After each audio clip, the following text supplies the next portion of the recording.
ఈ భూమి మీద కోట్ల జీవాలున్నాయి. కాని తన పుట్టుకని తానే ప్రశ్నించగలిగే జీవి ఒక్కటే. అది మనిషి. సుమారుగా 40 నిమిషాలు కాదు, 40,000 సంవత్సరాలు కాదు, 4 బిలియన్ సంవత్సరాల క్రితం ఈ భూమి ఒక అగ్నిగోళంలా ఉండేది. ఎక్కడ చూసినా లావా, వాల్కెనోలు, ఆకాశం నుండి పడుతున్న ఉల్కలు.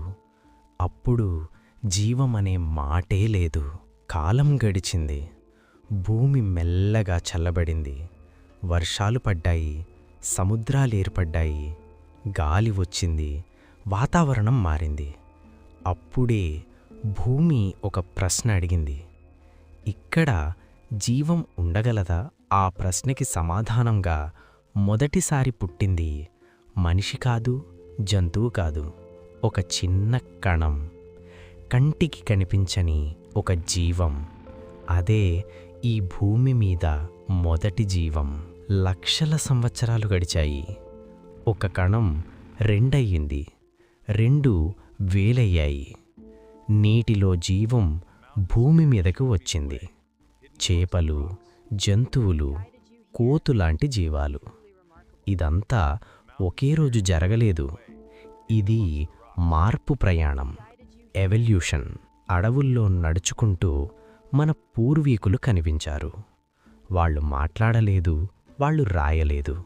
కానీ ఒకరోజు వాళ్ళు అగ్ని కనుగొన్నారు.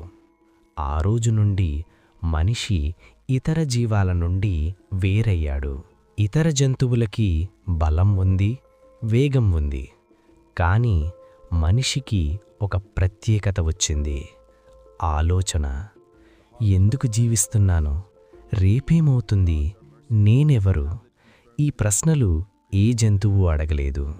భాష వచ్చింది, చిహ్నాలు వచ్చాయి, రాత వచ్చింది. గ్రామాలు నగరాలయ్యాయి.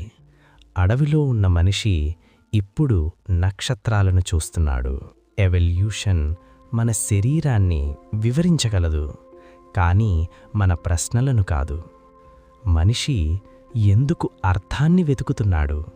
ఇది కేవలం ఒక జీవ వైజ్ఞానిక మార్పా, లేదా ఈ భూమి మనిషిని ఎంచుకుందా?